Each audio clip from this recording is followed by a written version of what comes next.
Good afternoon to you. Well, the decision by government today to keep schools closed for another couple of weeks, there are growing concerns about the possibility of some children dropping out from school. Already last year, it appears that more children dropped out of school because of the long break. Mel Mansfield, oh gosh, do excuse me. The sneeze is not her name. Her name is Mel Mansfield, and she's the program director at the DG Murray Trust and also the director of the Zero Dropout campaign. Mel, good afternoon to you. Sorry about that. How worried are you that this decision will lead to more children dropping out of school? Good afternoon, Stephen, and good afternoon to your viewers. I think definitely we are concerned that, the protracted school closures do have an impact on learners. And we know that from navigating the pandemic last year, that there are a number of factors that influence a learner's disengagement and actually heightens their ability to re-engage into school or their risk for, not being able to do that. So the impact looks at the learners not being able to find their way back into the school space because of the challenges they face at home. But also there is definite research that shows learning losses as well as forgetting being inevitable when a learner, is away from school for a long period of time. And so having to relearn concepts, for example, or, be able to master concepts that have been learned before becomes quite difficult.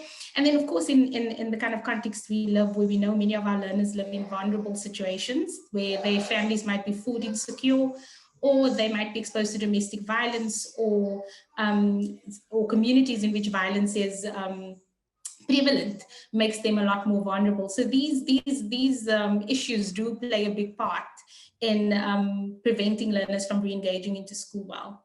Do we have figures for how many learners dropped out last year compared to previous years? I mean, I suppose the term we would use is excess dropouts.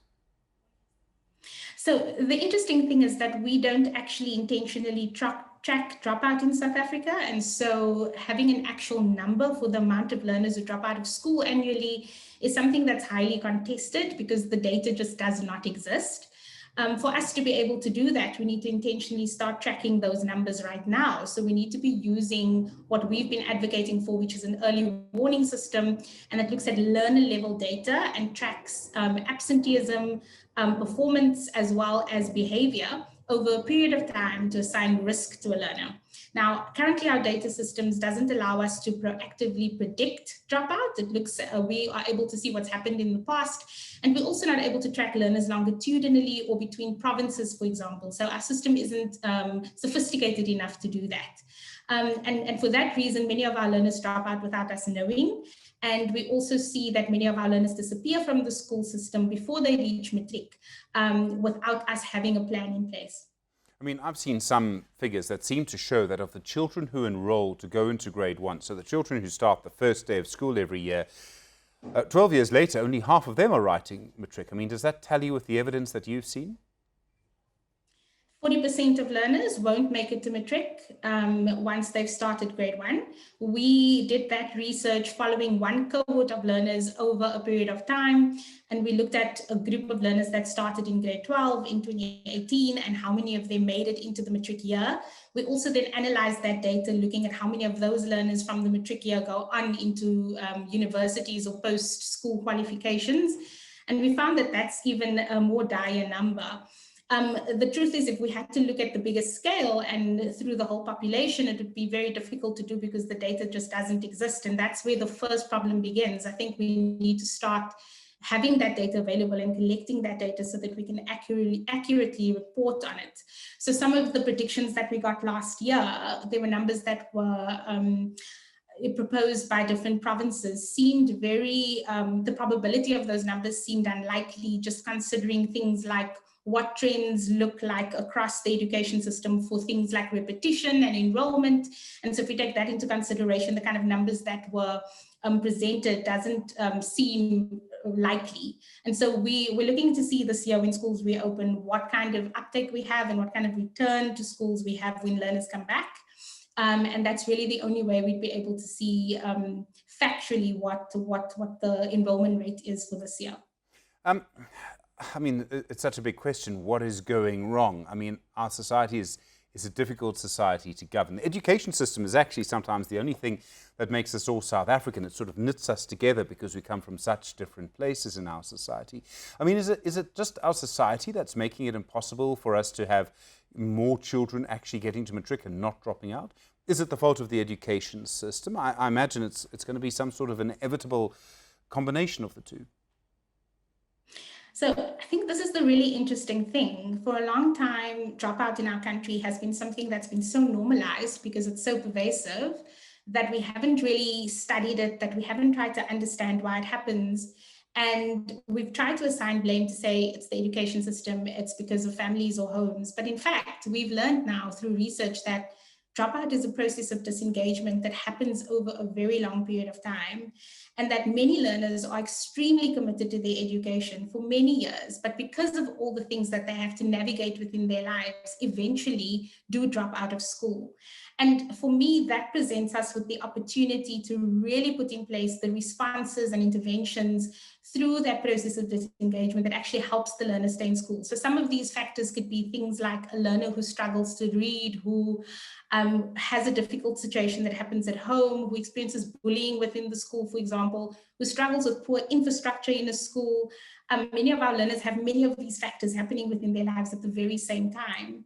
And because we're not paying attention to how this is impacting learner engagement within the school space, and we're not tracking or measuring that, we're not doing anything to prevent it from happening. And so disengagement gets so heightened that it leads to the eventual dropout from the school system, which is something that we can actually prevent. So this is something the education system could actually prevent. I mean, is that what you're suggesting? I mean, I made the point that our society is difficult because I think we must be fair to the education system, but you reckon it's something the education system could prevent? I reckon it's something the education system can definitely do more to prevent. And I believe that all of us have a role to play in making that happen. So I think that just this year, I've been extremely encouraged by seeing things that educators and school leaders have done to really go the extra mile for their learners. For example, teaching at midnight, because it's the time when learners have data available on their networks, free data, for example. And many other examples like this, where we're coming together to do something for learners. I believe that because the problem of dropout is so multifaceted, that there needs to be a coordinated approach, and the responsibility to coordinate that approach does sit within the Department of Basic Education. And I think that leadership is lacking in terms of pulling the strands together of what the different facets are that need to come into play, from community members, from parents, from schools, and from NGOs that have been working tirelessly to prevent dropout in the past. What is it that we need to do together to have a coordinated national response to preventing dropout in our country? Is there some sort of vicious cycle that's developed? And let me explain what I mean. Before COVID-19, so we turn the clock all the way back to March last year, we had a youth unemployment figure of what most people saw was around 56%. Now, I would imagine that what happens is if you don't get a matric, it's very difficult for you to get any kind of skilled job, to get a big income, right?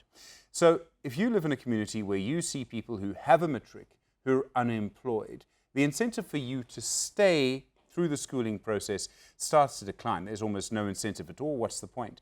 At the same time, then, more and more people drop out of school, and so more and more people are unemployed. At the same time, of course, there aren't actually jobs for the people who finish matric now. Is there some kind of vicious cycle that's developed? It's very interesting that you would say that. What we found, in fact, is that learners who haven't completed matric, or learners who've gone to matric and haven't passed matric, for example, are likely to go and rewrite the matric exam 1, 2, 3, 4 times. Many of them try and get the matric certificate regardless of having failed the first attempt. And that we also have a very large proportion of young people in our country that are actually enrolled in the second chance program, which we haven't spoken much about last year, which the exams for those were all cancelled. A large proportion of young people that still believe and who hold true to the value of trying to get the matric certificate because they know that it grants them access to training and education programs after that, to learnerships after that, to TVET colleges after that. They're much more likely to get accepted into those spaces with the matric certificate. It does signal to employers and to institutions that this is somebody who has potential to do better. And we see that if we look at the unemployment figures, that people who don't have a matric certificate make up the greater proportion of the unemployment figures within our country. And so the matric certificate does still have value because it's the one thing within our country that signals to people that somebody's completed some kind of educational attainment and has some kind of qualification that they can build on. Mel Mansfield, I really appreciate the time. Thank you. Program Director at the DG Murray Trust, also the Director of the Zero Dropout Campaign.